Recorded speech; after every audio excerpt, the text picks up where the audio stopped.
Hi friends, welcome to medical knowledge.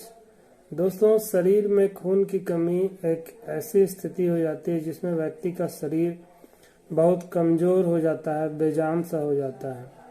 और इसे पता करना भी बहुत सिंपल है। जैसे कि आपको हीमोग्लोबिन का टेस्ट करवाना होता है।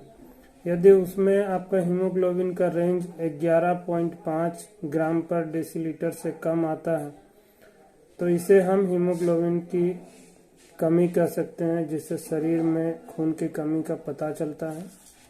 इसमें जो शरीर में लक्षण दिखाई देते हैं उसमें से प्रमुख है शरीर में कमजोरी रहती है, थकान रहता है, चेहरा पीला सा पड़ जाता है। इसके अलावा जब आप सीढ़ियाँ चढ़ते हैं तो सांस फूलने लगता है, क्योंकि शरीर के सभी अंगों तक जो ऑक्सीजन पहुंचाने का कार्य होता है वह हीमोग्लोबिन का ही होता है।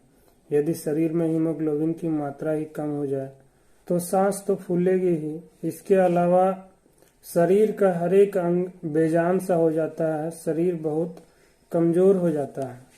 यदि इसकी नॉर्मल रेंज की बात की जाए कि एक स्वस्थ व्यक्ति के शरीर में हीमोग्लोबिन का नॉर्मल रेंज कितना होना चाहिए, तो इसमें मेल के लिए 13 ग्राम से लेकर 16 ग्राम तक नॉर्मल होता है। वहीं फीमेल के लिए देखा जाए तो 12 ग्राम से लेकर 15.5 ग्राम तक नॉर्मल माना जाता है। दोस्तों, अब इसके कारण को समझ लेते हैं कि शरीर में खून की कमी क्यों होती है। तो इसके बहुत सारे कारण हो सकते हैं, जैसे शरीर में आयरन की कमी या विटामिन B12 की कमी या फॉलिक एसिड की कमी भी हो सकती है।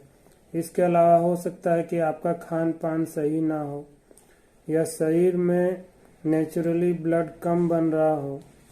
इसके अलावा महिलाओं में मेंसेस के दौरान ओवर ब्लीडिंग होना या अधिक चाय या कॉफ़ी का सेवन करना भी इसका एक कारण हो सकता है। दोस्तों, यहाँ तक हमने समझा कि खून की कमी होने से क्या तकलीफ हो सकती है, इसके क्या कारण होते हैं। आइए हम लोग अब इसके ट्रीटमेंट के बारे में समझते हैं कि यदि ऐसी कंडीशन है तो उसमें क्या ट्रीटमेंट दिया जाता है। जिस दवा की बात करने जा रहे हैं उसका ब्रांड नेम है सिरप आर्बिटोन, जो मेडली फार्मा द्वारा बनाया जाता है। इसकी एक बोतल जो लगभग 200 ml की आती है वह आपको 190 रुपये से लगाकर 200 रुपये तक मिल जाती है। इसके अंदर 2 विटामिन तथा 2 मिनरल्स होते हैं जो स्पेशली खून बनाने के लिए बहुत ज़रूरी होते हैं। इसमें आयरन, फॉलिक एसिड के साथ विटामिन C भी होता है जो खून बनाने के लिए बहुत ज़रूरी होता है।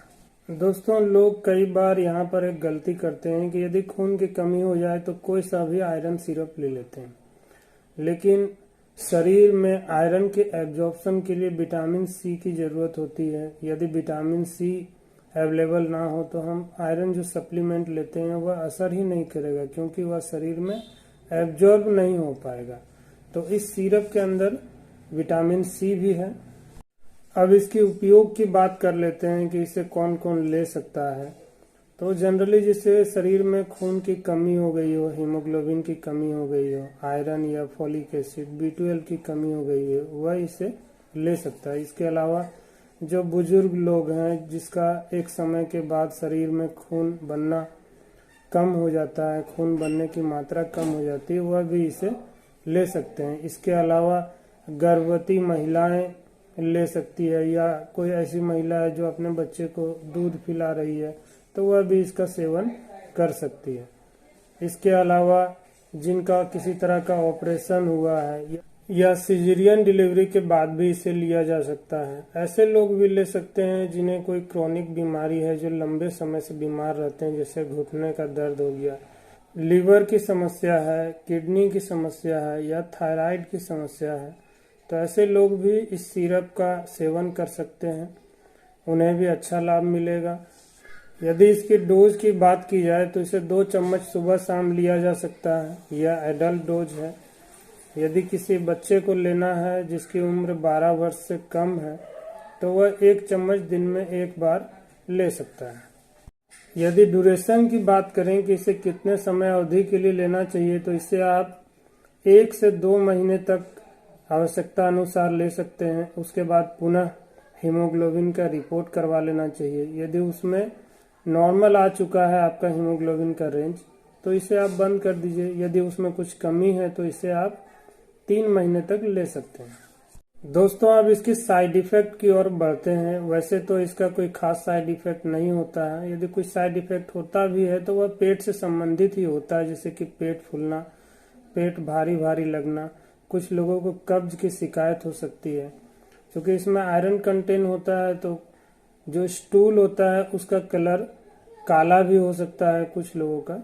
तो ये ऑटोमेटिक ही चला जाता है। जब आप दवा का सेवन बंद करते हैं तो ये अपने आप से ही चला जाता है।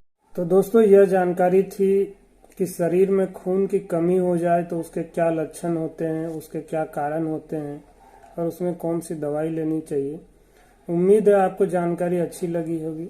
यदि ऐसा है तो प्लीज़ वीडियो को लाइक करें और अपने दोस्तों में भी शेयर करें। धन्यवाद।